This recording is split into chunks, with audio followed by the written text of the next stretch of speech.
Bueno, buenos días para todas y para todos. Bienvenidas y bienvenidos a este espacio de Teoander. Hoy vamos a hacer una especie de ejercicio que creo que va a ser muy interesante. Vamos a conocer a una gran amiga, teóloga, politóloga, docente, y a la vez vamos a hablar un poquito de la espiritualidad femenina en la historia y en la Biblia. Juanes, buenos días, ¿cómo vas? Hola Cris, hola muchachas, estoy bien por aquí en la casa, aprendiendo a convivir con el nuevo paisaje sonoro de los vendedores ambulantes que tienen que salir al rebusque y bueno, pues uno entiende la situación, es parte como de los nuevos pajaritos urbanos y bien viviendo esta situación de encierro bastante nueva y apocalíptica o post-apocalíptica que estamos experimentando, pero aquí viviendo de otra manera. ¿Ustedes cómo están? Juanes, sabes que antes de que saludemos a nuestra invitada y a Ana, que también nos está acompañando hoy para ayudarnos también con los comentarios de las personas que quieran enviar sus saludos o hacer sus preguntas ahí en redes sociales, yo creo que vamos a tratar de entrar un poquito también en ese tema, Juanes, de cómo un poco esto que podemos nombrar como unas características de la espiritualidad femenina, creo yo que son unas herramientas que ayudan también a estos momentos de confinamiento, ¿cierto? Yo creo que ahí lo femenino tiene una manera de moverse con el cambio que nos puede ayudar a veces a resistir un poco más en medio de estos momentos. Juanes, yo te voy a dar el honor de que presentes a nuestra invitada de hoy, pero antes saludemos a Ana. Ana, ¿cómo amaneciste? Buenos días para todos. Bueno, buenas tardes para mí. Estoy saludito aquí desde la ciudad de Boston. Les cuento que hoy nevó, está nevando, una cosa loquísima. De repente. De repente, eso es el clima extraño que pasa en esta área del país. Estoy muy contenta de compartir este espacio con ustedes. Me alegro mucho de que Jenny nos acompañe. Me agrada mucho verte, Juan, Cris, y un gran saludo a todas las personas que nos están escuchando. Yo voy a estar ahí súper pendiente de las personas que nos escriban. Déjenos todos sus comentarios, preguntas, lo que sea, y por favor déjenos saber desde dónde nos están escribiendo, porque de verdad nos encanta saber to todas las personas que nos están escuchando dónde están. Gracias, Ana. Aquí igual escuchamos también y recibimos tus comentarios y tus saludos, Juanes. El honor de presentar a nuestra invitada de hoy. Bueno, vamos a presentar a Jenny Andrea Santamaría. Ella es teóloga, yo la conocí hace mucho tiempo cuando se hicieron unas jornadas en Bogotá, que llegó el rockstar de la teología de esa época, el suizo Hans Küng, y Jenny estaba como en parte del comité organizador, entonces tuvimos una conversación breve, ahí conocí a un montón de gente, Alexander Morea von Berkum, en esa época se llamaba Edwin Villamil, lo conocí, a David Montealegre, a un montón de gente que estaba interesada en el tema, que venían de diferentes instituciones y fue muy bacano pues ver gente joven, porque yo había estudiado con gente como más adulta, que ya tenían una formación para hacer, o sea, en una teología como muy vocacional vinculada a las iglesias, pero vi que había gente metida en otro tipo de teología más académica y me sorprendió mucho que fuera una chica que estudiara en la Javeriana, que fuera protestante, que estudiara con jesuitas. Eso fue pues bastante llamativo, bastante interesante y es una de esas cosas que nos hace, yo creo que a la mayoría de los que nos interesa este tipo de cosas, bastante avis rara, ¿no? Algunas especies diferentes, pero fue muy agradable conocerla y luego supe que estaba comprometida no solo con el trabajo teológico, o más bien con aquello que complementa el trabajo teológico, que es el compromiso político.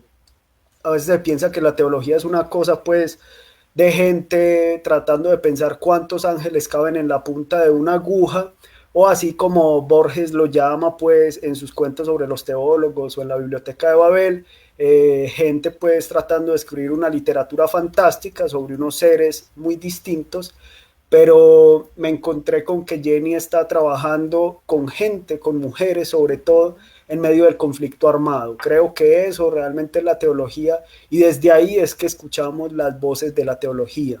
Entonces, bienvenida Jenny, gracias por estar con nosotros. Estamos pues muy felices de estar aquí con vos. No, pues la alegría es mía, un placer saludarlos, reencontrarnos.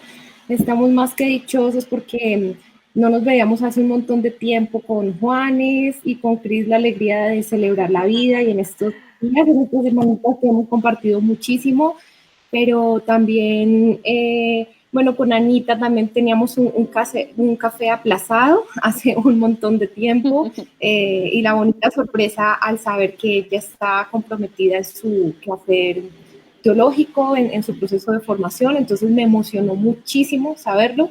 Y bueno, reencontrarnos aquí con todos, no estaba en redes realmente porque el afán de las tareas académicas nos absorbe demasiado a veces en una vida muy esquemática, pero llegó la hermosa posibilidad de juntarnos aquí por Face, en TeoAnder, y celebro muchísimo el bellísimo trabajo que ustedes están haciendo desde la teología para personas con formación teológica y que no necesariamente han transitado este camino, todo por construir y sobre todo también la alegría enorme de encontrarnos también con Juanma. Bueno, no está hoy conectado, pero está aquí con nosotros. Ahí entonces, abrazos. Sí, sí, ahí claro, está Juanma, Diego, ya está. Juanma, por ahí deben estar conectados, seguro.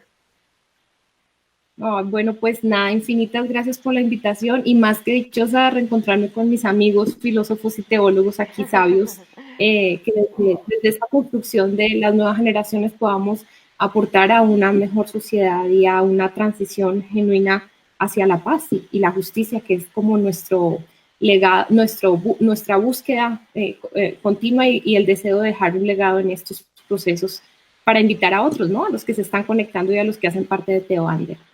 Oh, qué lindo. Sí, qué linda, mil gracias por tus palabras y más que bienvenida y bien recibida en este combo de TeoAnder.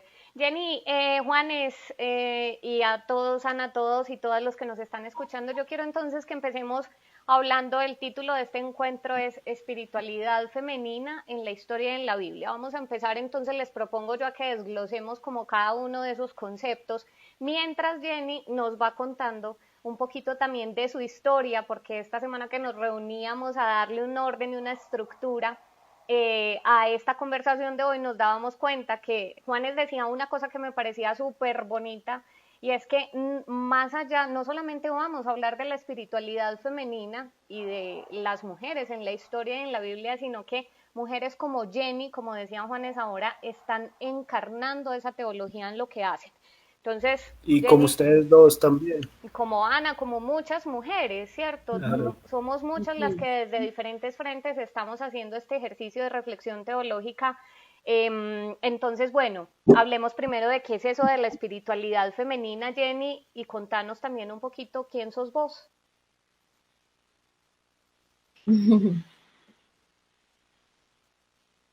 Ok, bueno, pues son muchos los enfoques que se plantean sobre el asunto de la espiritualidad femenina y se han gestado multiplicidad de debates alrededor del sentido del feminismo. Sabemos también que a veces incluso posturas contradictorias, ¿no? Donde hay una negación de la presencia de lo femenino, desde posturas eclesiales, algunos textos interpretados de manera literalista, donde la mujer cae en la iglesia. Entonces, este tema ha sido sumamente controversial y se asocia generalmente la construcción de lo femenino en algunos ámbitos eclesiales como si fuese una forma de desorden, ¿no?, de la doctrina o de desviación de lo que a veces se considera la sana doctrina. Pero como no necesariamente a lo largo de la historia se ha hecho una reflexión en estos contextos, podemos hablar de muchos conceptos y comprensiones de lo femenino y en este caso nos interesa cuando nos pensábamos este espacio sobre espiritualidad femenina, resaltar la importancia del papel de la mujer en la construcción de la fortaleza, de la templanza interior del ser humano, tanto en la historia de la vida en general, de las sociedades, como también en las comunidades eclesiales y bueno, devolvernos un poco a la comprensión de esas mujeres tan valiosas, paradigmáticas y significativas en el Nuevo Testamento pertenecientes a las comunidades primitivas, esas mujeres que hicieron parte del movimiento de Jesús, que gestaron vida, que fueron evangelizadoras, pero también que en una época tan compleja, tan misógina de hecho y patriarcal, era tan difícil tener la palabra, poder tener algún, no solamente su voz, ¿no? Sino su presencia podría ser incómoda a menos que fuesen mujeres obedientes, sujetas, sometidas al varón y silenciadas, entonces tenían algún sentido y por lo tanto, pues el sentido de la salvación se enfocaba desde la lógica de tener hijos, ¿no? Para ser salvas. Hoy entonces, desde una lectura más profunda del texto bíblico, comenzamos a plantearnos multiplicidad de preguntas porque se ha incrementado la situación de la violencia contra las mujeres y esto no es ajeno a los contextos eclesiales. Dentro de las iglesias también se ha vivido una historia de violencias en contra de las mujeres, psicológicas, físicas, de múltiples formas, no solamente en el espacio doméstico, sino también en los contextos propios de las comunidades religiosas. Y por lo tanto, entonces surgen una multiplicidad de preguntas y quizá no se ha visibilizado la importancia de esa espiritualidad femenina, que ha sido fundamento realmente de la fe. Claro. En el caso del judeocristianismo, nosotros somos de herencia judeocristiana, entendemos esa espiritualidad femenina como las mujeres que han sido las que han proclamado ese mensaje del reinado de Dios y su justicia en términos de construcción de bien, de solidaridad. Entonces, por espiritualidad femenina entendemos toda esa forma de trámite de construcción de lo interior, del alma, que nosotros hacemos, nosotras como mujeres, aportamos en las sociedades y que tiene un elemento maravilloso y es la mujer como dadora de vida y que construye la sabiduría sobre todo en su corazón, porque las formas masculinas han sido demasiado racionalizadas desde una perspectiva de la modernidad y las espiritualidades femeninas han profundizado más allá. Esa sabiduría que sale de la perspectiva de nuestro espíritu, del cuidado de la vida y del cuidado del otro y de procesar y tramitar la experiencia de vida en el corazón, no solamente en la mente, porque a veces se queda simplemente en hablar sobre la espiritualidad. Y bueno, estamos aquí para retomar las espiritualidades históricamente y en nuestra situación contemporánea. Juanes, a vos eso de la espiritualidad femenina también desde la filosofía y un poco lo has trabajado vos desde las místicas, porque yo creo que esto de las espiritualidades femeninas, hablábamos también en estos días, tiene como muchos puntos desde donde se puede trabajar. Contanos vos cómo entendés también, Juanes, este tema de espiritualidad femenina. Bueno, una cosa importante es que la palabra espíritu en hebreo es femenino, es rúa. Y es una visión femenina, incluso en el relato del Génesis se dice que el espíritu está sobre las aguas al comienzo de todo, cuando todo es el caos, antes de que empiece el Big Bang y antes de la evolución, por decirlo así. En realidad el relato lo que plantea es que el espíritu es como una gallina empollando, es un símbolo de maternidad.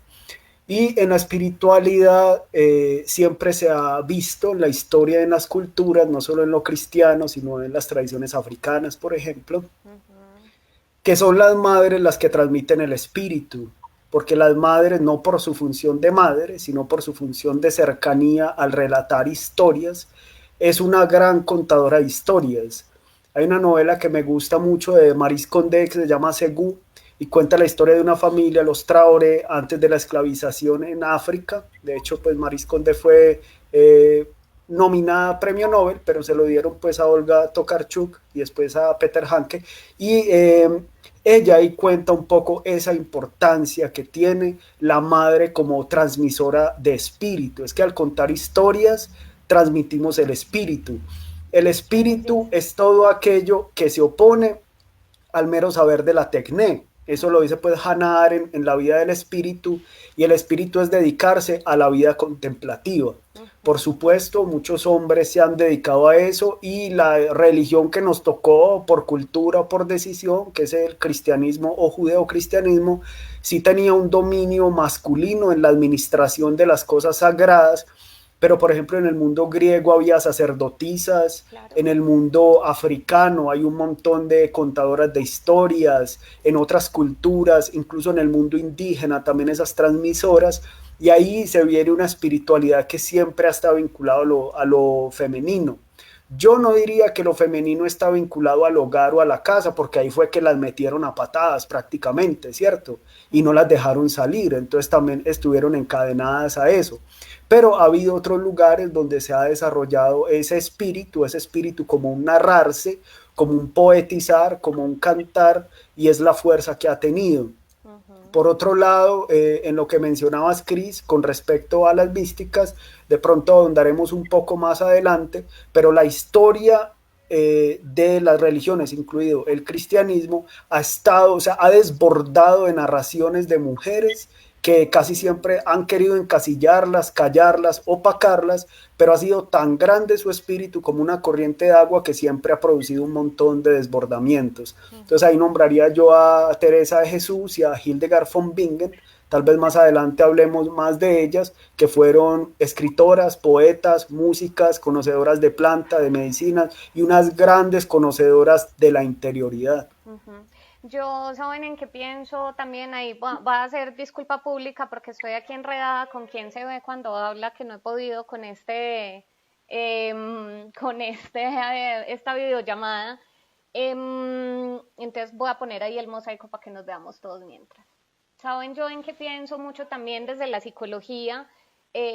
Con este tema de lo masculino y lo femenino, claro, Juanes, pues tú lo dices, eso creo que siempre habrá que aclararlo y recordarlo, pero creo que cada vez va siendo más claro y evidente. Cuando hablamos de lo femenino no estamos hablando exclusivamente de las mujeres, si bien las mujeres digamos que son representantes como más, como la representación más grande de eso femenino, pues porque claro que hay algo en la experiencia de la mujer mucho más conectado con esa naturaleza de lo femenino, pero para los hombres también está esa disposición de unos aspectos considerados femeninos. Por eso yo creo que cuando hablamos de este tema de la espiritualidad femenina también, y ahora que yo les decía un poco como esa invitación a estar un poco más conectados en este confinamiento, es porque eso femenino está disponible para todas y todos. Entonces, como además se va haciendo cada vez más difícil, por ejemplo, definir este tema de qué es lo femenino y qué es lo masculino, porque creo que eso ha cambiado ya bastante, yo logro entender que hay algo en eso femenino relacionado con el tema de la vida y la muerte, y es que lo femenino nos permite transitar mejor el misterio. Pareciera que es así que femenina, por esa naturaleza que tiene la mujer de relacionarse con la vida y la muerte a través del parto, tiene en su psique y en nuestra psique colectiva femenina ese relacionamiento más cercano con este tema. Jenny, te queremos escuchar también a ti. Contanos qué va pasando por tu corazón y por tu cabeza mientras conversamos. Pero, mi Cris, déjame un segundito que yo le quiero responder todos los saludos a las personas que nos están escribiendo en la página. Claro que sí, Ana. Natalie, Samuel, Vivi desde Chile nos envían saludos. Yesenia, María Rosa Vigna, Diana Buritica también nos mandan muchísimos saludos. Diana nos está escribiendo desde Medellín. Elba Verónica nos manda saludos desde El Salvador. Liliana desde Bogotá, un saludo a nuestra gente en Bogotá, extraño mucho mi Bogotá querida. María Rosa Vigna nos está escribiendo desde Argentina. Rebeca Luna nos manda saludos desde Francia. Mejor dicho, estamos súper internacionales el día de hoy.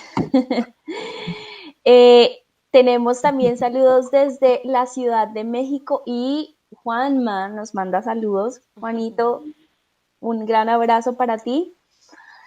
Un saludo desde Chipaque, Cundinamarca, y Jackie Fermín nos manda saludos desde Palm Beach. Hay algunas preguntas aquí chéveres, simplemente las voy a mencionar, no necesitamos entrar inmediatamente con ellas, pero Diana Isabel Buritica nos dice, ¿solo narrar historias? ¿Saben lo profundamente espiritual que es parir? Jennifer Madrigal nos dice, hablar de lo femenino integrado al espacio, a la espacio humana, hermoso. Nelson Álvarez nos saluda desde Barranquilla y María desde Chile. Súper, muchas gracias, Ana.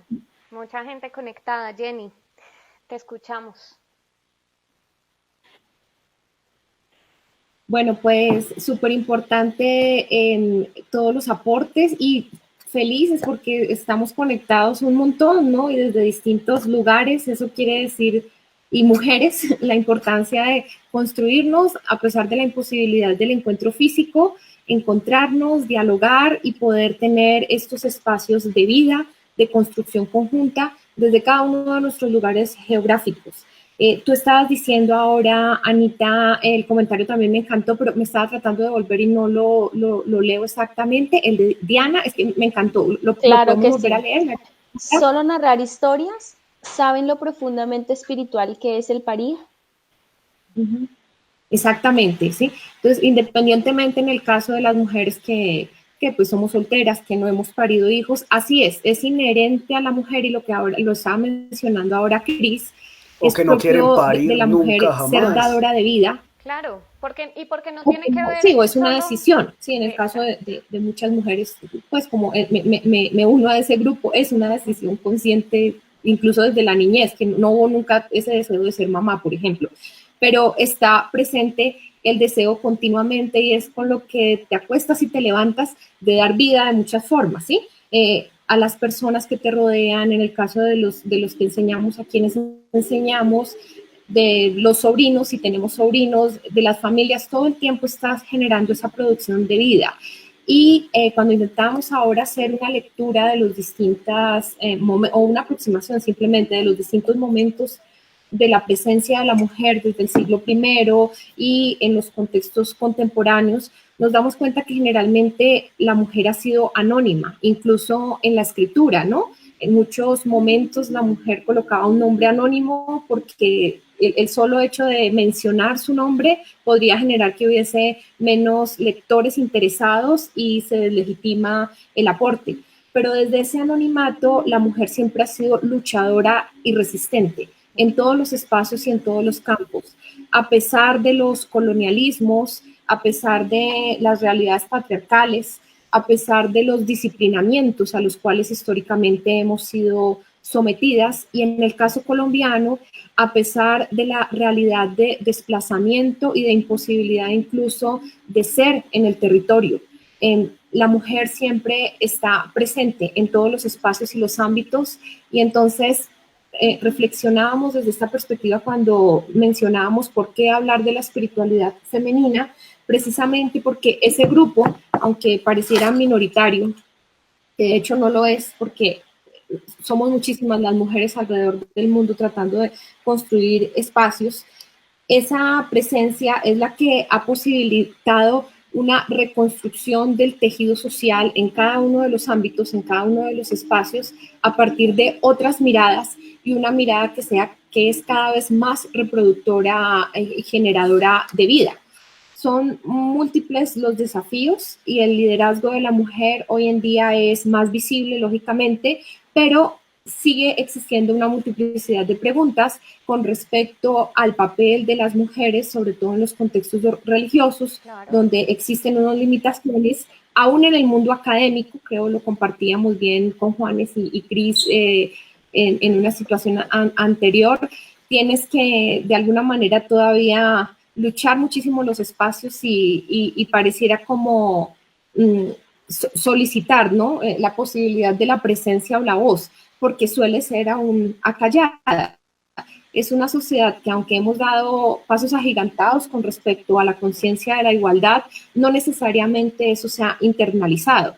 Y en el caso de nuestros relatos del judeocristianismo, para el cristianismo ha sido muy difícil asimilar hasta hoy la afirmación que hará Pablo, en este caso, bueno, la iglesia de Corinto, pero que es una premisa universal, en Cristo no hay varón ni mujer, y por lo tanto no hay diferencia de género, no hay esclavo ni libre, por lo tanto no existe una diferencia de clases sociales porque somos sociedades clasistas, patriarcales, y tampoco hay judío ni griego, y en esa perspectiva nos ha costado también transitar hacia una lógica de igualdad y se construyen xenofobias desde las iglesias, desde los espacios académicos, aunque creamos que con la afirmación de discursos más liberales, feministas y abiertos estamos avanzando, pero las prácticas siguen generando una relegación y procesos colonialistas que han impedido el avance hacia lo que debería ser una sociedad con unos mínimos de equidad y de justicia. Total, Jenny. Además que creo que ese tema histórico de la invisibilización y del señalamiento de las mujeres es algo que yo creo que nos falta mucho todavía por hacer esos cambios. Si bien hemos avanzado, como tú dices, y en los discursos, digamos, se ha avanzado un poco, ahora se pueden escuchar muchas más mujeres. En la realidad eso no es así todavía. Los espacios para las mujeres todavía son muy limitados, todavía son invisibilizados o como hablábamos esta semana que conversábamos con Juanes, tachadas de locas, ¿cierto? Porque entonces esa fue una manera que se encontró también de acabar con ese enemigo que estaba representado. De silenciar.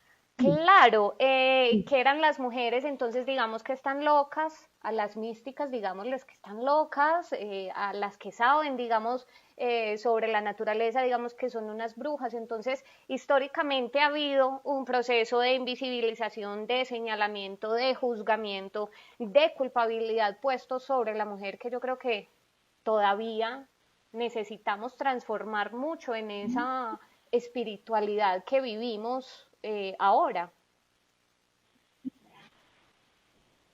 Cris, si te estás viendo, ustedes ven a Cris, yo no encuentro a Cris. Es que no pude con este diseño de esta. ¿Ahí me están viendo? Yo sí. Pero no apareces en el live. No apareces en el live porque yo estoy haciendo monitoreo en las dos. Ah, bueno. Okay. Pues creo que es la mejor manera. Igual se ven ustedes se ven bien. El problema es que no he podido hacer que sea automático, entonces me toca estarlo cambiando manualmente. Bueno, aquí estoy, pero aquí sigo. Jenny, aquí estoy con mi turbante. Ve, yo quiero preguntar una cosa, sí, hablando de ese tema de la espiritualidad, y preguntarle a Jenny cómo ha sido ese camino de ella espiritual, cómo ha sido ese descubrimiento, la decisión por estudiar teología, el contexto de dónde viene, y también los baches que ha encontrado por ser mujer en un contexto ideológico patriarcal, como es el cristianismo en sus diferentes expresiones, que creo que es uno de los que más ha potenciado a lo largo de la historia. Ahora se ha venido transformando poco a poco y lentamente, pero que de todas formas ha potenciado muchísimo esa idea de la sumisión de la mujer, porque si bien hablabas de personajes, o sea, de personajes bíblicos que resaltan cierto papel de la mujer, hay otros que las mandan a callar, que las mandan a parir y a tener hijos. Por eso yo soy tan cuidadoso de decir que una mujer está para parir, o para engendrar, o para dar a luz. O sea, jamás diría eso porque es una decisión personal, ¿cierto? Pero quisiera preguntarle a Jenny cómo ha sido ese caminar espiritual, cómo ha sido su despertar espiritual y todos esos baches y esos encuentros y esos choques que como mujer ha tenido también ahí, en ese mundo gobernado por un discurso patriarcal. Bueno, gracias por tu pregunta y por esa propuesta de relato que creo nos sentimos identificadas las mujeres desde los distintos campos disciplinarios. La teología históricamente ha sido un mundo masculino. Bueno, en mi caso no es tan agradable ser autorreferencial porque no se trata del espacio ni ninguno otro hablar de sí mismo, pero tal vez compartir una partecita de la experiencia puede ser iluminador para algunas mujeres que hoy están aquí acompañándonos y para los hombres, por supuesto, porque veo muchos aportes también de los hombres que nos están acompañando en este espacio súper valiosos. Qué bueno. Y bueno, ahora Anita se encargará de socializarlos y de plantear también las preguntas. Bueno, en mi caso fue una situación atípica. Terminé el bachillerato como también otras compañeras a los 15 años, la mayoría eran 16, 17, o sea, como suele suceder aquí en Colombia, ¿no? Son esas las edades en que se cierran. Entonces, llegué a la Facultad de Teología a esa edad y el prerequisito era ser filósofo, no se podía acceder a los estudios teológicos sin la filosofía. Por lo tanto, realicé alternadamente la carrera de la licenciatura en Ciencias de la Religión con teología y posteriormente, cuando completé los cursos de filosofía, que era el bienio, el trienio, pude ingresar a lo teológico. Ya en el mundo puramente de la teología, pues eran 70 compañeros, hombres. Una religiosa, era una señora como de más de 70 años, y yo. Fue de pronto muy, muy brusco, wow. De hecho venía de un colegio femenino de religiosas, entonces tal vez por la edad, en fin, era más complejo porque mis compañeros ya filósofos, ellos, los más cercanos, más o menos me llevarían unos 9 años. Entonces estaba en un mundo de masculino, pero también mucho más grandes. Entonces fue un poco hacer las cosas prematuramente a la fuerza y ahora... Juan contaba ese relato cuando la de Hans Kinsey, precisamente pues nada, recién había terminado a los 19 años lo de Ciencias de la Religión y algo así, y empecé a enseñar en teología. Bondadosamente me invitaron los padres jesuitas a ser profesora por unas ponencias y unos asuntos que habían invitado a publicar, y bueno, había habido buen resultado, pero obviamente también el mundo del profesorado era sumamente masculino, mujeres tal vez seríamos unas 4, y la mayoría pues eran mujeres, tal vez más de 50 años puede ser, y 80 profesores, hombres, algo así. Entonces, tal vez lo naturalicé, en un primer momento no lo capturé, porque de hecho el ambiente fue amable en un comienzo, pero con el tiempo empiezas a percibir esas agresiones. Y curiosamente, mi cuna es protestante por mi abuelo, pertenezco desde niña a la iglesia protestante, y fíjate que donde más violencia sí percibí como la negación de la presencia de la mujer y la imposibilidad de enseñar, y la molestia con respecto a haber sido formada o estar formada en un mundo católico siendo protestante o por los jesuitas, fue en el mundo protestante. Tanto que, bueno, en la iglesia, en ese contexto de adolescencia, me impidieron seguir enseñando en la escuela dominical, a veces predicaban, me impidieron luego predicar. No el pastor, la junta directiva. Se unieron, se apasionaron, pues cuestionando el hecho que estuviera en un mundo formado católicamente, no en un seminario protestante. Entonces hubo muchas resistencias. Y como lo planteo, en su momento tal vez no hice tanta conciencia porque me habitué luego a enseñar a grupos de hombres, de 40, 50 seminaristas, y en los seminarios a grupos de 20, 30 pastores y líderes. Raramente, escasamente habría 1 o 2 mujeres en las clases, entonces ya como que te habitúas a ese ritmo. Pero Jenny, ¿tuviste conflictos ahí para enseñar? He venido... Perdón, ¿tuviste conflictos ahí en esos espacios? Yo también estaba que hacía esa pregunta. Yo también quiero que nos cuentes esos eventos así difíciles. Mucho, fue muy, muy extraño, porque como les digo, de hecho, ahora hago conciencia. En su momento no me sentía muy joven porque siempre estaba en un mundo de gente adulta. Y cuando tú mencionabas, vino Hanskin, eran como muchos señores, y yo recuerdo tenía como 20, 21 años, no sé, algo así. Y en ese momento te habitúas, ¿no? O sea, como simplemente normalizas. Esa es tu vida, la universidad, la iglesia, predicar, enseñar. Continué la maestría en teología, o sea, mi camino fue pues nunca parar, porque ustedes saben, en la vida académica te exigen seguir con maestrías, doctorados, ya sabemos cómo es, ¿no, Juan? Estamos reventados, y Anita, bueno, estamos reventados con este mundo, Cris, pero en ese momento, entonces, consideraba que lo lógico es la formación teológica, y sucedió muchísimas veces.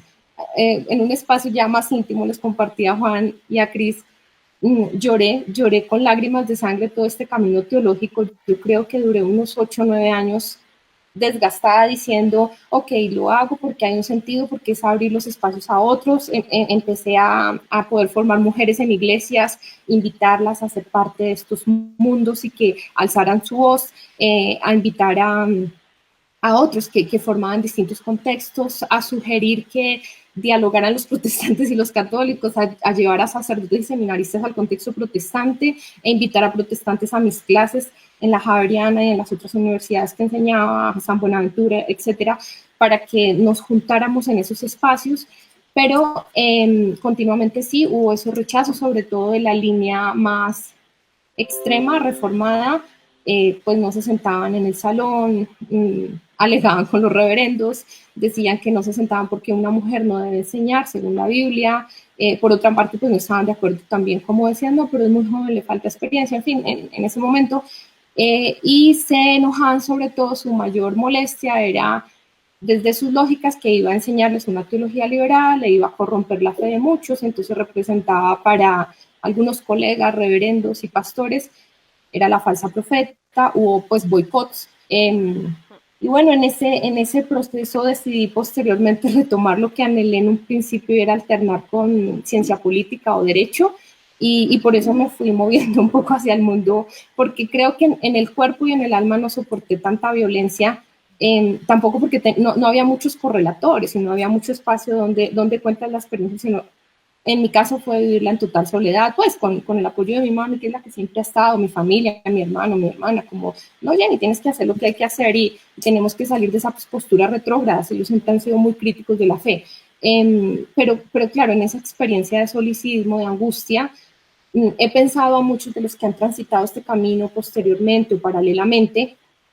Creo que nos falta estos espacios de diálogo, de encuentro, sobre todo entre las mujeres, construir estos tejidos conjuntamente y no abandonar a las nuevas generaciones que van a transitarlo. Está un poco más allanado ya el camino, pero estos espacios de violencia sí fueron muy fuertes. Bueno, sucede al día de hoy. Fíjate que algunas comunidades religiosas siguen desde esa perspectiva patriarcal, y en algunas universidades hay esas situaciones donde se enojan, o en el caso de sacerdotes o de pastores, y me dicen, profesora, es que no nos gusta que nos enseñe mujeres, nos gusta tu clase, te agradecemos, pero hay un problema con eso, entonces hablamos con el director que nos vamos a cambiar para otra clase, pero sí podemos seguir de asistentes, o sea, quieren estar en tu clase, pero no quieren que los evalúes.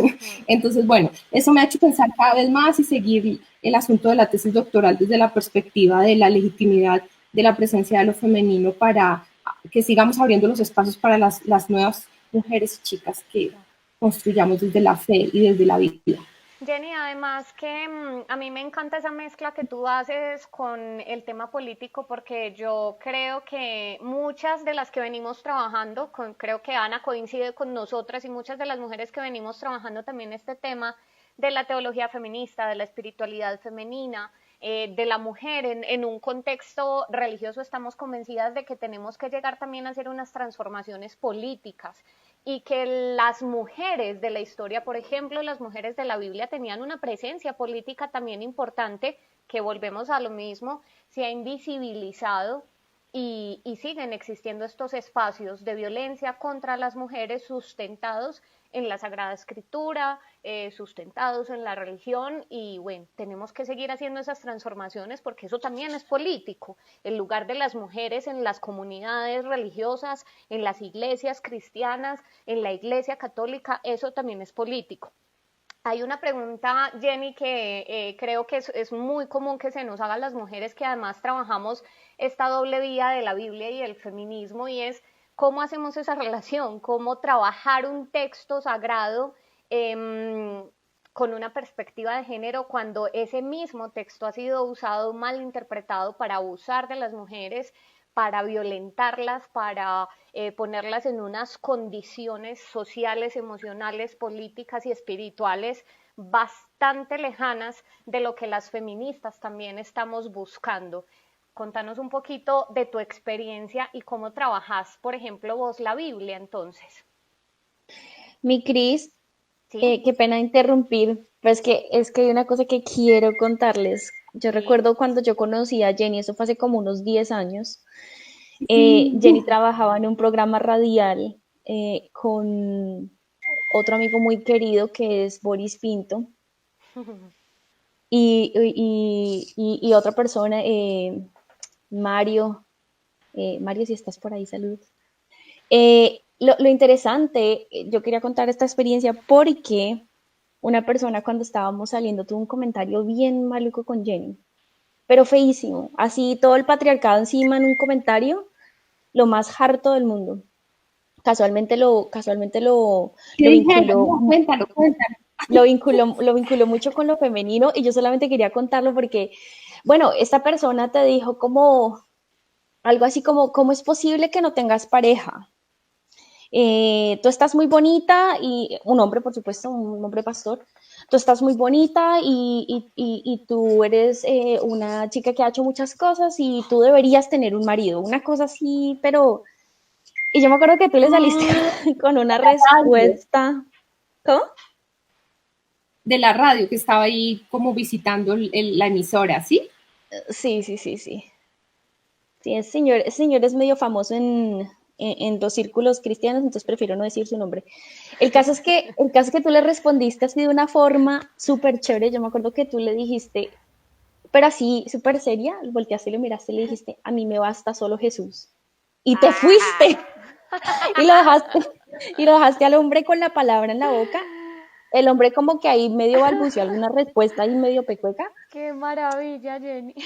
Deberían Pero denunciar ese nombre, muchachas. Sí, No, en Claro, serio, sin hay miedo. gente muy sí, desgraciada en este mundo. sí, yo no, también. pero entonces yo me acuerdo que esa primera impresión de Jenny para mí fue muy poderosa en el sentido como esta vieja es una berraca y no se la deja montar de nadie.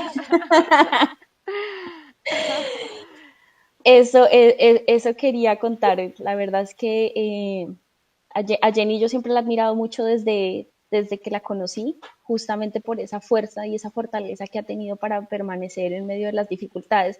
Por eso lo quería mencionar ahora, antes de que se pusiera más seria la conversación, eh, porque sí me pareció chévere. Y me avisan cuando tenga espacio para aquí, porque hay un montonazo de preguntas que la gente nos está haciendo. Ahí quedo pendiente. Jenny, como tú quieras, ¿quieres que escuchemos las preguntas o quieres empezar a hablar de tu No, experiencia con la Biblia? yo creo que escuchamos para poder juntar y construimos entre todos, porque también es lo que Anita tiene para aportar, lo que tú tienes, porque ustedes han trabajado hermoso el tema, y Juan, entonces podamos hacer la construcción conjunta, pero agradecer a Anita Bella por su bondad y ternura, porque, o sea, siempre los pocos encuentros que teníamos eran súper afectuosos, y bueno, que tengas ese lindo recuerdo, no me imaginaba, es un poco como el carácter que cada una construimos desde niña, y creo que sí, en el caso de cada una desde nuestra espiritualidad nos basta nuestra relación con lo sagrado. Entonces eso ha sido el intento de construcción. En el caso de las mujeres víctimas del conflicto que acompaño, por ejemplo, en Montes de María, en Chocó, en estos espacios donde son tan maltratadas, tan abusadas, tan vulneradas, y más en los contextos eclesiales están tan silenciadas, y esos silencios en unos dolores donde decirlo implicaría que queden prácticamente en la calle. Y siempre las he llevado a eso. Solamente quería hacer una referencia a propósito de lo bíblico. Por eso nos inspiraba el texto de Lucas 13. Jesús la vio, Jesús toca a la mujer y le dice, mujer, eres libre y enderézate. Y la mujer que estaba encorvada se enderezó. Entonces creo que ese es el relato que nos corresponde, estar erguidas y con sabiduría y humildad, no replicando las soberbias de las formas patriarcales que se ha construido de lo académico, porque eso es lo que también deteriora. Si reproducimos esas Qué formas lindo eso. de soberbias que caracterizan a los seres humanos, y de los egos, y de construir un mundo alrededor mío, y de visibilizarme, y soy el teólogo, el berraco, no estamos para eso, estamos para hacer una teología desde el hilar juntos y tejer juntos, porque en eso constituye el aporte de lo femenino, lo comunitario. Entonces, gracias Anita, tan bella por tu bondad, no recordaba bien, pero como siempre aparecen esas afirmaciones, tal vez ya y los abusos como abusos aún por las redes sociales, es como, ay, hola bebé, perdón, hola bebé, no comprendí, porque existe ya toda una lógica de la posibilidad de colonizar al otro, a la otra, a la mujer, imponerse. Y son muchísimas formas de violencia simbólica y cultural que hemos naturalizado. Tal vez por estar en el mundo masculino me fui dando cuenta de ellas y creo que nos hemos dado cuenta en este caminar todos y todas. Y entonces podemos tramitar algunas formas para la sabiduría femenina responder. Y ya, simplemente eso. Anita, sigue y con tu aporte. No, solamente quería decir algo que tú dijiste que me pareció muy lindo y yo creo que es una de las cosas bonitas, o sea, creo que yo las he venido pensando, pero tú lo dijiste de una forma muy chévere, y es no seguir reproduciendo todas estas realidades patriarcales digamos, en nuestro intento, pues, de poder ocupar ciertos espacios que han sido mayoritariamente masculinos. Y es que yo particularmente, para los que no saben, yo vengo de un pasado de ser abogada, yo hice una maestría en Derecho Económico y además he trabajado en Derechos Humanos. Digamos que yo vengo desde un contexto mucho menos religioso en la academia. Pero curiosamente, en los espacios donde yo he encontrado,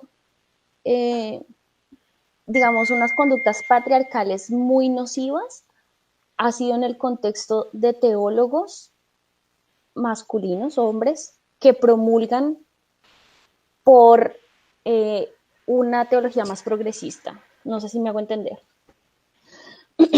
Entonces, digamos que hay como una dualidad de discurso que a mí a veces me preocupa y me da un poco de miedo, porque no solamente es como nosotras como mujeres, como juepucha, tenemos que ganar este espacio y muchas veces reproducimos comportamientos que están muy mal, pero también hombres que aparentemente abren los espacios para las mujeres, pero se comportan muy mal con sus mujeres. Total. Entonces, personas que en el discurso, digamos, mantienen, digamos, a las mujeres se les debería dar el espacio de esta manera y de esta manera, pero pues cuando pueden le hacen daño a las mujeres que están a su alrededor. Y yo creo que eso es una cosilla por ahí, que está y que no deberíamos perder de vista, digamos, cómo estamos reproduciendo, o sea, reproduciendo un discurso, pero en la realidad estamos haciendo otra cosa. Claro. Pero bueno, dale mucho. Mucha palabra y muy poca práctica a veces también, Ana, y por eso yo señalaba el tema de lo político, ¿cierto? Por eso es que tenemos que pensar también estos temas con unas implicaciones políticas, porque no es solamente hablar de estos temas, hay mucho más allá que hacer. Me voy a ir entonces a las preguntas ahí rapidín. Sí. Entonces, por aquí Juliet Cadín Salazar nos dice, completamente de acuerdo, no solo el parir nos hace creadoras de vida. Vivi Neira desde Chile nos pregunta, ¿será que la espiritualidad femenina no tiene relevancia en las comunidades porque no nos enseñaron a ver lo femenino en Dios, que sin duda está presente? Dice Diana Isabel Buritica, se dice que el apóstol San Pablo era bien misógino. ¿Qué tan cierto ven esta premisa? Yo creo que Diana se está refiriendo a cuando citaste una de las cartas. Dieguito, saludos a Dieguito Buritica, nos dice que chévere que saquemos a la luz el texto de Corintios.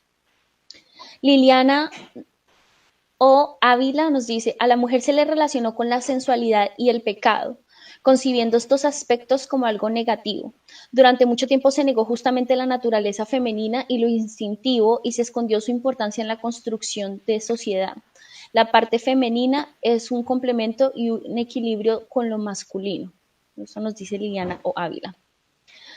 Natalia Sáenz nos dice, laboralmente lo vivimos en el día a día con la asignación de funciones inferiores, aún con perfiles competentes. Fátima Rodríguez, o también tenemos muchas mujeres que tienen que masculinizar sus actividades para poder ser visibles en muchos ámbitos sociales. Muchas CEO, políticas, mujeres en el arte, etc. Se normaliza que una mujer con una gran carrera adopte actitudes masculinas para demostrar y mantener sus lugares de poder y trayectoria. Dice un señor que tiene un nombre todo extraño, Purito Mendieta, perdón. La razón es masculina, y perdón, señor Purito, es que nunca había escuchado ese nombre. Perdón, la razón es masculina, el amor y la confianza es femeninos. Hablen de andróginos y ginandrógenos. Abel Ramos dice, ecumenismo es una posibilidad para acabar las diferencias. Alexander Morea van Verkum nos dice, saludos desde Ámsterdam, me parece fascinante cómo la historia de Jenny refleja una auténtica fotografía de ese entorno religioso y misógino de la facultad y el ministerio. Qué dicha fuera poner esa historia en una columna. Sin duda la merece. Bueno, acá hay muchas preguntas. Yo creo que voy a parar aquí por si dejamos algunas preguntas para el final. Sí. Con eso podemos, creo que con lo que tenemos ahí, hay tela para cortar. Gracias, Ana. Jenny, te escuchamos. Bueno, gracias. Entonces, son muchos aspectos para dialogar. Tendremos que luego juntarnos el grupo, la mesa más grande, incluido Juanma, los que hacen falta para retroalimentar este diálogo seguramente, porque bueno, son muchísimos elementos, pero entonces partamos de la perspectiva de la lectura bíblica. Bueno, para acercarnos al texto se requiere siempre asumir una postura de lectura profunda de lo que quiere decir él en su contexto y lo que nos quiere decir a nosotros hoy.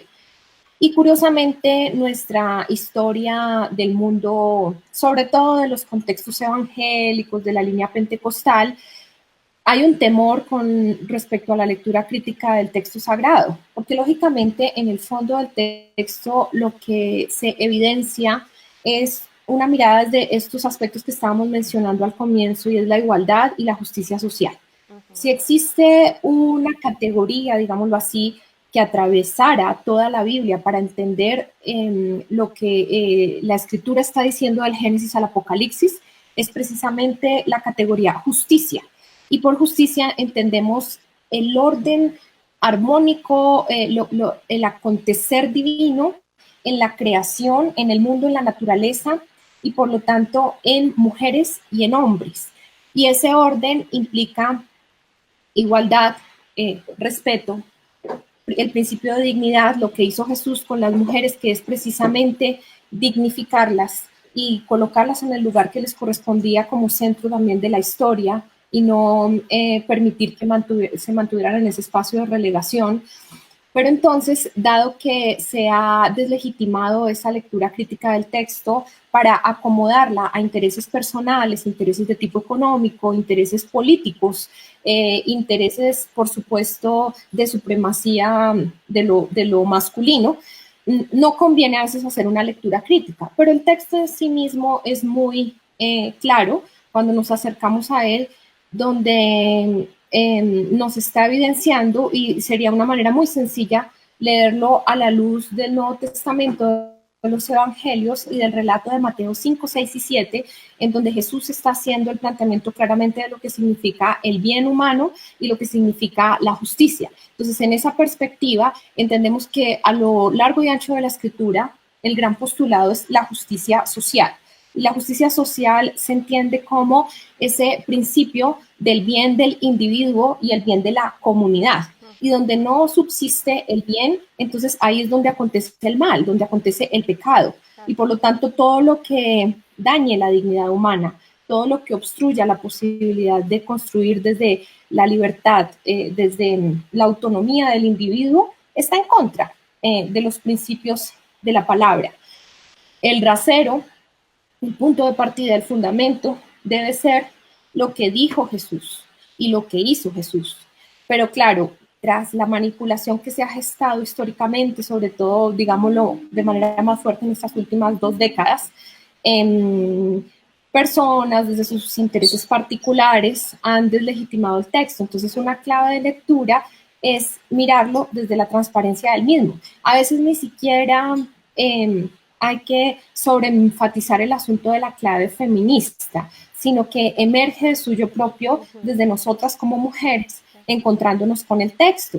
Una experiencia súper hermosa fue con las mujeres de Mampuján y las mujeres de San Onofre y Macayepo, todas ellas víctimas del conflicto armado, donde la última lectura y encuentro que hicimos con el texto en los espacios que bondadosamente me invitaron y me abrieron para estudiar juntas el texto, surgía a partir de relatos y, por ejemplo, de encuentros de Jesús con mujeres. Uno de los textos emblemáticos fue este que estamos citando ahora de Lucas 13, el encuentro de Jesús con la mujer encorvada que no solamente llevaba unos dolores físicos, sino del alma, porque era una mujer burlada, seguramente maltratada físicamente, apedreada, humillada por su condición física y por todo ese régimen estético que impone la sociedad y se impone en las iglesias, esas estéticas de división linda, fea, las burlas, porque también hay unas agresiones y unas violencias tremendas en los grupos juveniles, desde siempre eso ha subsistido en la iglesia, de sistemas clasificatorios desde la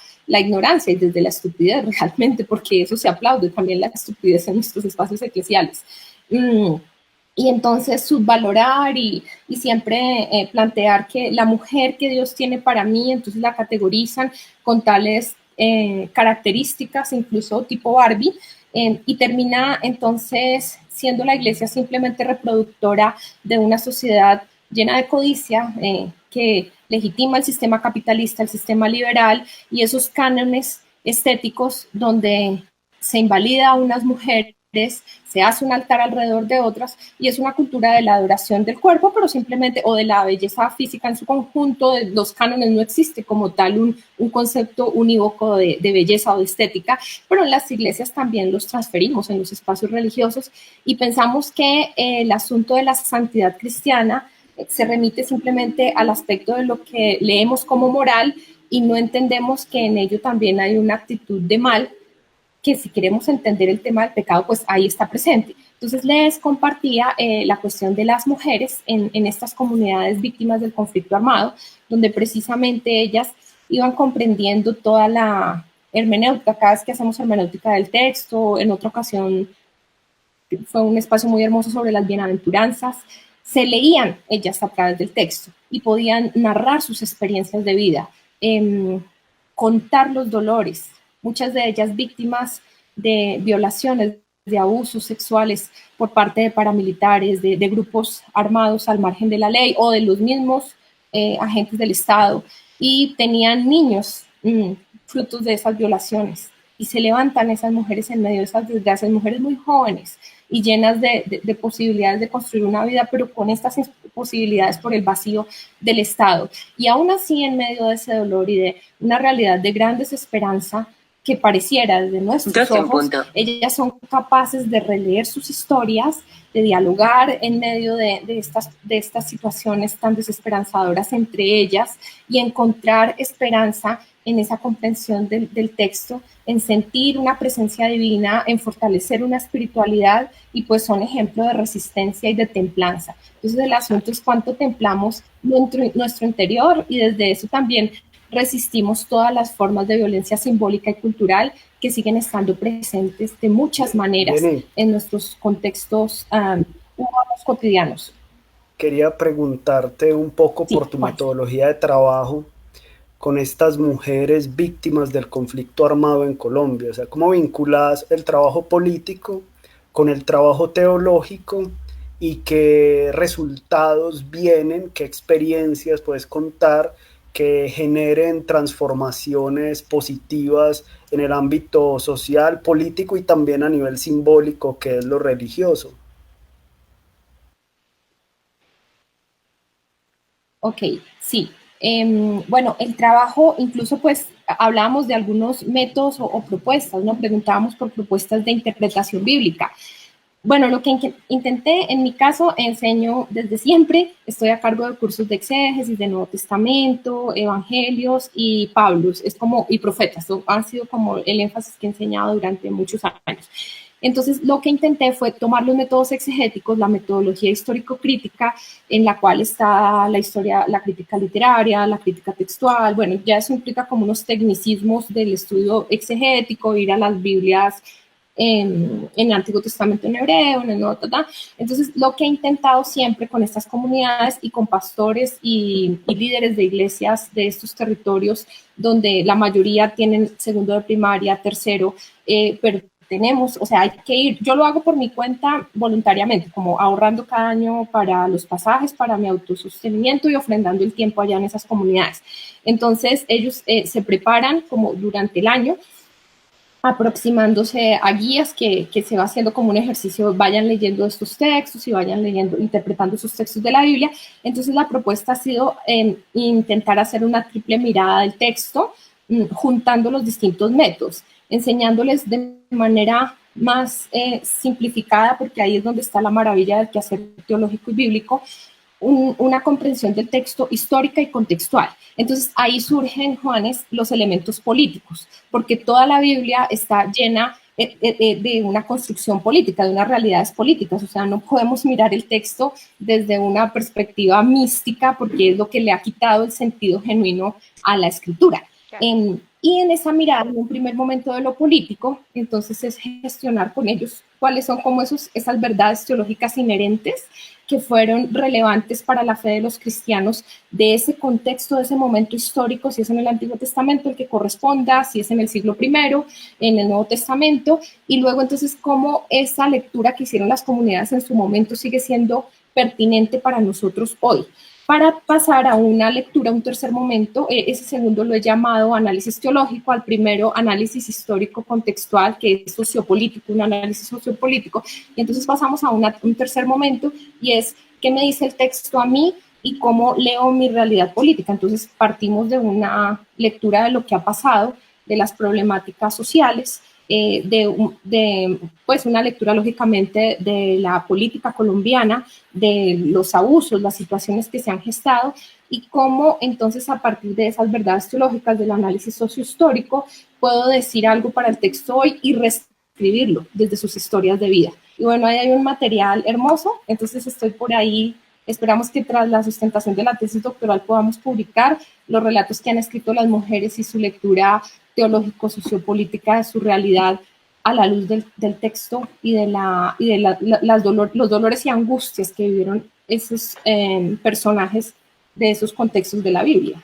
Jenny, hay un par de personas que preguntan por aquí, Dayan Didier Castillo y Raúl Méndez, acerca de la pertinencia de utilizar el texto bíblico o la imagen de Jesús o reivindicar a las mujeres a la sombra de Jesús. Yo creo que a mí me gustaría saber tú qué piensas sobre eso, porque va muy en la línea de lo que nos estás contando de tu tesis. Otra vez, Anita, no entiendo bien la pregunta. ¿Cómo la está planteando? Discúlpame.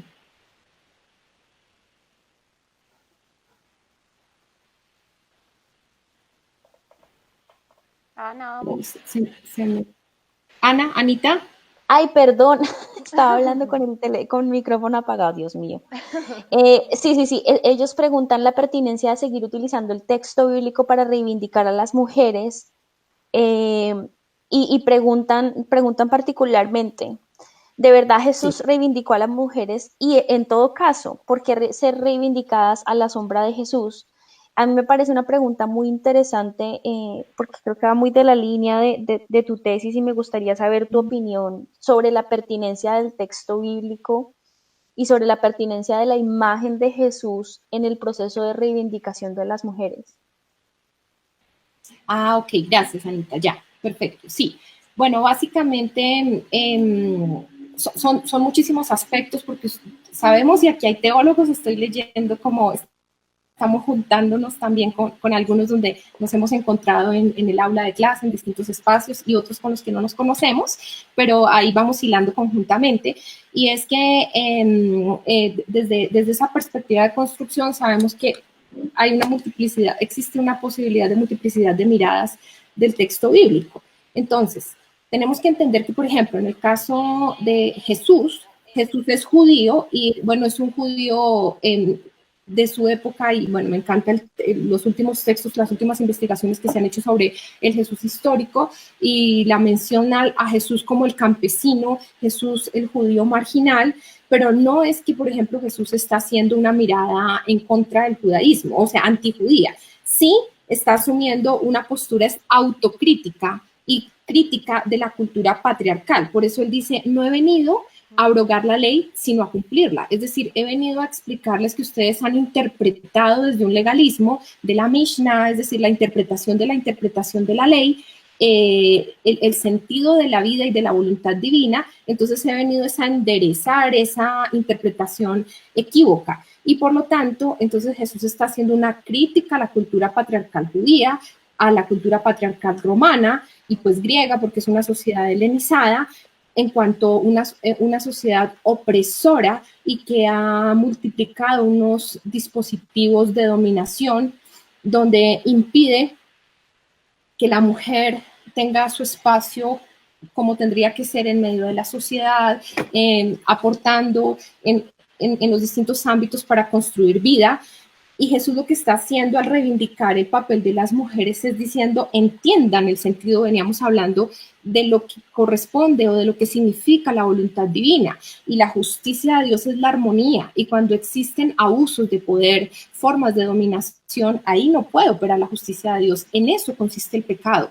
Y el pecado es precisamente, o el mal que se extiende a lo largo y ancho de las sociedades y pues replican muchas formas de abuso y de violencias, está generando es una destrucción de la sociedad misma. El asunto que a la mujer le fuese quitada la voz y la mujer fuese relegada y maltratada y excluida de la manera como había acontecido en ese momento, estaba afectando a las mismas sociedades, estaba imposibilitando su desarrollo social, su desarrollo político, su desarrollo económico, y estaba produciendo una serie de situaciones de crisis, no solamente para las mujeres en sus cuerpos, en su existencia, sino para toda la sociedad en sí misma. Y para incluso estos hijos crecen con traumas. Claro que sí, tenemos dentro de nuestros espacios eclesiales a muchos hijos que han crecido con traumas, dado el mal ejemplo del líder religioso, pastor, llámese, pues lo que fuera que está a cargo de la iglesia, en el trato con su esposa. Entonces, circula una situación de deterioro del tejido social a partir de la exclusión de la mujer. No es solamente un asunto para reivindicar a ella, sino reivindicar lo que corresponde a reconstruir esa justicia en función del bien común. Bueno, son muchos más elementos, pero no sé. Total, y a mí también me Jenny, parece, eso, perdóname, Ana, estaba pensando yo, Juanes, Ana, Jenny, a Diego, Juanma, a todos los que están ahí conectados con nosotros, creo que este tema, no solamente de la escritura, sino de Jesús como una figura masculina, pero que tiene una relación diferente no solamente con el sistema, sino también con las mujeres en lo real, nos da para que hablemos un semestre más y ya llevamos una hora aquí conversando. Sabemos que hay mil cosas más por conversar, Jenny, nos encanta además escucharte, pero tampoco vamos a abusar un poco del tiempo. Ana, para que vayamos cerrando, ¿hay más comentarios, preguntas para que vayamos encontrando un cierrecito? sí, yo quisiera dar un comentario. Uno Claro. cortito, no, es uno cortito. A mí me parece interesante, digamos, las preguntas de repensarnos o de resignificar el papel de la mujer por fuera de la Biblia. Creo que es importante, es necesario, es fundamental hacerlo, pero no podemos perder de vista que hay miles de comunidades allí afuera que siguen considerando el texto bíblico como la base Claro. de su comportamiento familiar, social, su Moral, ética laboral. claro. Lo Entonces que yo sí creo, significa ser mujer, Ana. Para muchas mujeres y para muchas personas lo que significa ser mujer o ser hombre sigue estando muy centrado en la Sagrada Escritura, por eso es importante también que la trabajemos. así es. Entonces, pues solamente quería como dejar ese pequeño comentario. Sí, es cierto que tenemos que seguir trabajando en estos temas por fuera de la iglesia, por fuera del texto bíblico, claro que sí, pero hay muchas comunidades que siguen considerando la Biblia como un texto fundamental en sus vidas y eso no lo podemos perder de vista y pues de alguna forma, al menos por esa razón, yo también estoy estudiando teología, digamos que esa es una de mis motivaciones personales. Silvia Luz por Polo Carrera nos envía saludos desde Montería, Córdoba. Qué pesar entrar tan tarde, mis clases se me extendieron.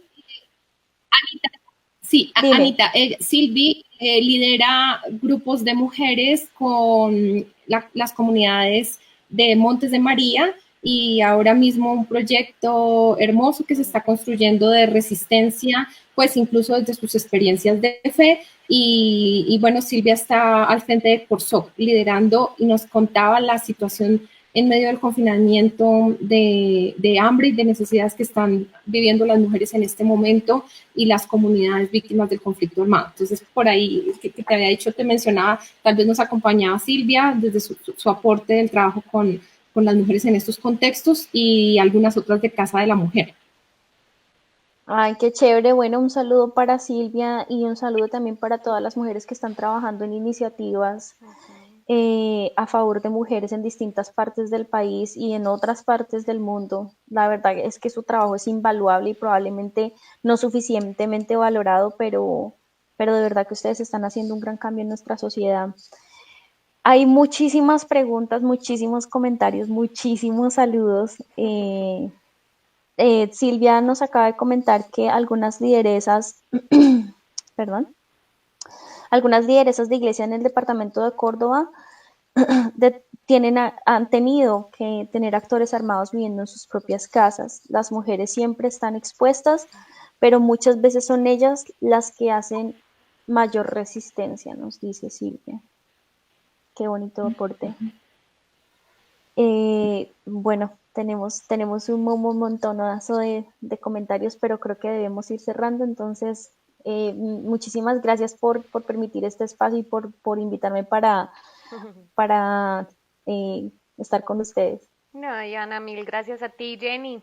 Quisiéramos también escucharte a ti con un pequeño cierre, que nos cuentes también un poco qué nos queda por hacer, qué debemos seguir haciendo. Bueno, y que nos regales también una palabra de esperanza a todas estas mujeres que nos están escuchando en un momento como este, que están viviendo situaciones muy difíciles, que las acompañamos de corazón, pero que a veces también necesitamos que alguien nos encienda de nuevo esa luz de la esperanza. ¿Qué les decimos hoy? Sí, perdóname, Cris, estaría bien, no hemos escuchado la voz de Juanes, si él nos regala alguna apreciación antes de, y yo cierro, me demoro 2 minutitos, ¿te parece? Claro que sí, Juanes. No, yo estoy fascinado escuchándolas a ustedes. Ustedes bien contentos. Por ahí de pronto pueden escuchar algunos sonidos porque la alcaldía de Medellín cree que es muy divertido hacer conciertos para todos los edificios y cree que a todo mundo le gusta y bueno, a algunos nos toca más bien soportarlo, los conciertos. ¿Qué musiquita les ponen? A veces reggaetón, a veces, hoy es como guasca, como una música de señoras, porque creo que estos días es como el Día de la Madre. Claro. Y bueno, que es un tema también complejo, ¿no? Porque dicen que lo tienen que hacer, o sea, lastimosamente en esta sociedad patriarcal se necesita vender muchas ollas arroceras, entonces pues celebran ese tipo de cosas. No estoy en contra, pero el sistema se ha apoderado y se ha apropiado de eso. Creo que es un tema también bastante complejo. Bueno, aparte de eso, yo solamente diría, rescatando lo que dice Jenny, es que esas historias que se narran son teología. Esas vivencias, como la vivencia tuya, como la vivencia de Silvia que acabas de contar, la misma vivencia de Cristina, la de Ana, el tránsito por muchas comunidades. También sería bueno un día de estos sentarnos y escuchar cómo estudió Cristina teología con gente que iba a prepararse para ser sacerdotes, o el paso de Ana por estas comunidades. Bueno, yo tampoco la tuve fácil porque mírenme la pinta, yo estudiando teología nunca fui bienvenido en esos espacios. Juanito, pero ¿por qué? ¿Pero por qué? ¿Solo porque tienes cara de metacho, el pelo largo y te gusta el reggae?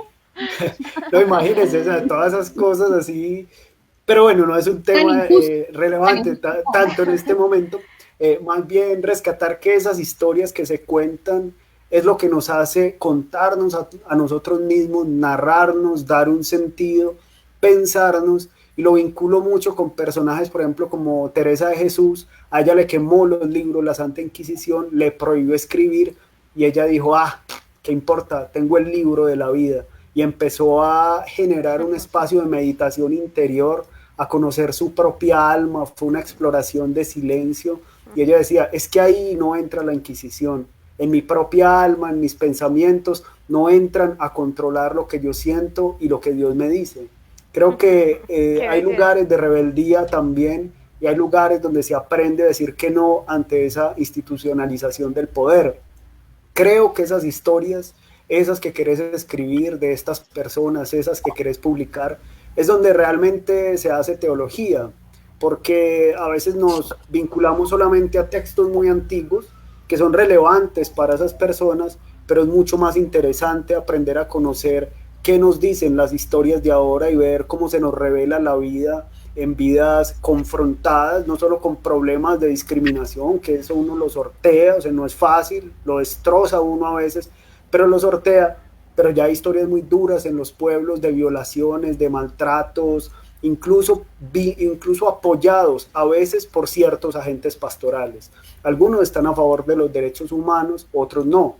Algunos están a favor de la gente, otros a favor de los políticos, otros a favor de distintos grupos armados. Entonces creo pues que es muy valioso rescatar esto, y mira que casi siempre todo empieza a contarse desde nuestra propia encarnación de aquello que entendemos como lo que se nos revela. Entonces por eso mismo la pregunta por la vida, y ahorita decía, no, es que no quiero hablar de mí misma, pero es que la pregunta por la vida siempre empieza por uno mismo. Claro. El contar la vida y el encontrar la revelación y los dolores y esa resurrección siempre empieza por aquello que a uno le duele, que a uno lo rompe, pero que también lo levanta y le da fuerzas. Creo que es como el mejor lugar siempre para hallar una palabra sagrada, o por lo menos una palabra rebelde que nos permita hacer disrupciones con aquello que se ha dicho para dominarnos. Gracias, Juanes. Y también lo que queríamos era conocer a Jenny, escucharte, conocer también estas formas de hacer teología, Jenny, porque creo que es lo que dice Juanes, ¿cierto? La teología además, y a veces las religiones se ponen en un plano elevado espiritual como si no pudieran tocar la tierra, y yo creo que parte también de estas formas femeninas, digamos, es la teología se construye, se hace carne, es real, la vivimos, la experimentamos, entonces también queríamos escuchar esas formas tuyas. Jenny, te escuchamos para despedirnos. Bueno, muchas gracias a todos por este espacio, a Juanes, a Cris, a Anita, a Juanma, por la invitación. Más que feliz y dichosa de haber compartido, más que emocionada de leer estos comentarios preciosos. Lastimosamente el tiempo no nos permite poder seguir profundizando, pero me ha encantado todo, pues los aportes y las sugerencias, lo que hemos construido conjuntamente, y quería resaltar algunos aspectos aquí que mencionaba precisamente Silvi. Nos sugería el asunto de la resistencia y cómo desde nuestros relatos de dolor y de sufrimiento cada uno resiste. Tú lo decías, tú lo afirmabas y lo exponías ahora mismo, Juanes, y es eso. Somos desde nuestras historias, desde nuestras realidades de angustia, de dolor, de crisis, de incluso situaciones de relegación y de exclusión que hemos vivido, y eso también nos ha aportado, porque es lo que nos ha permitido generar ese temple en nuestra existencia, en nuestra alma. Y por lo tanto, entonces la invitación es que en medio de estas circunstancias que vivimos hoy, y es de privatización, de minorización del papel de la mujer, donde continuamente existen unos asaltos bruscos y letales en contra de las mujeres, eso es innegable, y no es simplemente que estamos hablando desde una perspectiva apasionada, de un feminismo extremo. Fíjense que, y quería concluir, a veces las mujeres somos las que más producimos formas de machismo. Curiosamente para mí en la Facultad de Teología eran unas poquísimas mujeres que animaban la teología femenina, en ese momento un grupo reducido, no sé si serían más de 5, jamás me dejaron hacer parte. Pues ya siendo profesora de tiempo completo, el decano me pidió que estuviera ahí en la Javeriana, y pues igual era un espacio católico, siempre era la única profesora protestante en medio del mundo católico. Entonces, la propuesta es: no, intégrate para que se haga un ejercicio ecuménico desde las mujeres. y bueno, no sé, cambiaban los horarios de la reunión, me decían el salón mal, y curiosamente hasta el día de hoy encuentras los distintos espacios académicos y demás donde quienes más te cierran los espacios son las mujeres. Entonces las mujeres también podemos ser productoras de formas de exclusión y de machismos. El machismo, como lo explica Rita Segato, esta gran autora y cientista social que explica el asunto del machismo, lo formula claramente planteando que es la actitud de negación del papel de la mujer y acontece tanto en varones como en mujeres, del mismo modo, no necesariamente solo son los varones. Entonces, la invitación final es hacer conciencia de esas formas que quizá reproducimos dándonos cuenta o no de abuso y pensar que la exclusión a la mujer es una forma de vida normal. Se pasa por alto continuamente las distintas violencias a las mujeres y se hace uso de los disciplinamientos de las fuerzas patriarcales que se nos imponen, y esto se hace todo el tiempo desde una perspectiva de lo político, ¿no? Entonces habitamos estos espacios políticos patriarcales y podemos hablar de crímenes del patriarcado que han acontecido políticamente en nuestros espacios de vida familiares, y bueno, hoy hacemos mención a los contextos religiosos precisamente, pero esos patriarcados son coloniales y volvemos y lo reproducimos de muchas formas. Yo a veces juego mucho en los contextos donde enseño porque estoy muy feliz, cada vez hay más mujeres en los seminarios, en las facultades de teología, entonces me emociona tanto y les invito a que una formación, claro, desde la resistencia y la rebeldía, pero no entendida como una actitud de pataleta y de un performance, ¿no? Ay, sí, soy la más rebelde, sino esa rebeldía frente a los abusos y por lo tanto esa conciencia de lo que cultivamos en nosotras y debe ser y corresponde al amor y a resistir también los egos que nos caracterizan en estos ámbitos de las ciencias humanas y sociales y del mundo académico, y el resistir es también ese hablar con sabiduría, con amor, con esperanza.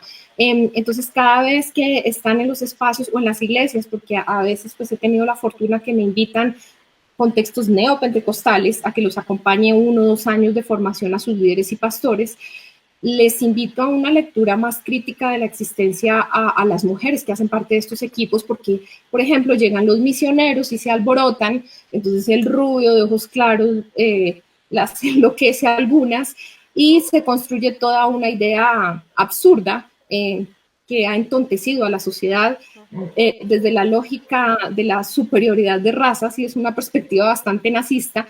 Entonces, el triunfo, incluso dentro de nuestros espacios eclesiales, es la chica que se casó con el rubio misionero o X que viene de visita y la colonizó, aunque suene agresivo, pero es así.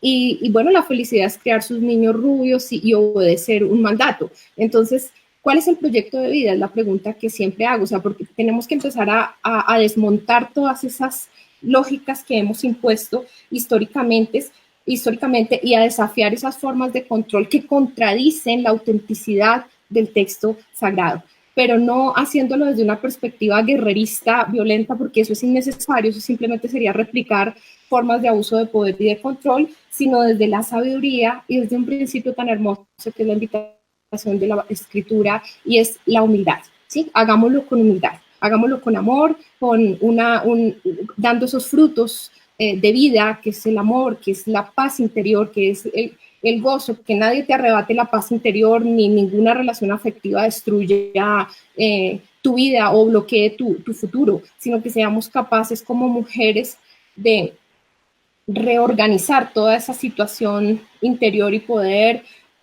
asumir una postura determinante, pero no desde la soberbia, ¿sí? Porque a veces empiezan esas luchas de género innecesarias que nos han llevado a construir otras formas de violencia. Entonces, esa es la invitación, una resistencia con sabiduría, con amor, con una actitud de esperanza, y por lo tanto la espiritualidad que cada uno construyamos al mundo que pertenezcamos tiene que ver con esos valores y principios que cultivamos en nuestro corazón para dar fortaleza a otros y para, a partir de nuestros saberes y de nuestras vidas, poder servir y poder ser productoras de vida, porque a eso estamos llamadas como mujeres y esa es nuestra huella hoy y lo que tendrá que quedar como legado cuando ya no estemos. Eso, muchas gracias. Jenny, mil gracias a ti, qué palabras tan hermosas, me encanta eso. Yo creo que les voy a invitar después de esto a que pensemos seriamente en hacer un grupo de estudio. Este título de espiritualidad femenina como una forma de resistencia me parece hermoso. Hay muchas mujeres que nos están escribiendo diciéndonos que quieren seguir aprendiendo, que quieren seguir estudiando, que quieren seguir compartiendo estas experiencias y como lo hemos dicho en este encuentro, creo que es necesario que sigamos apostándole a estos espacios. Jenny, mil gracias de verdad, qué encuentro tan hermoso, gracias por regalarnos tus palabras, por compartir tu experiencia con nosotros. Y bueno, antes de irnos, Juanes, mil gracias, Ana, gracias también. Yo quiero despedir aquí la transmisión con esta frasecita de Santa Catalina de Siena, un poema pequeñito que publicamos hace poco aquí en Teoander y que quiero regalárselos también a quienes nos escuchan como una última reflexión. Dice Santa Catalina de Siena: todo ha sido consagrado, las criaturas del bosque lo saben, la tierra lo sabe, los mares lo saben, las nubes lo saben, así como lo sabe el corazón lleno de amor. Extraño resulta que un sacerdote nos robe ese conocimiento y luego se otorgue a sí mismo esa potestad de tornar sagrado lo que ya era. Bueno, ahí les dejo con este pequeño poema. Mil gracias a todas y a todos por acompañarnos. Juanes, Ana, Jenny, no se desconecten para que nosotros nos despidamos con un poquito más de tranquilidad, pero ya voy a cerrar por aquí la transmisión. Muchas gracias por acompañarnos. Saludos a todos los que nos escucharon. Muchas gracias por acompañarnos. Gracias, Anita. Ustedes, gracias. Chao, Chao, chao. gracias.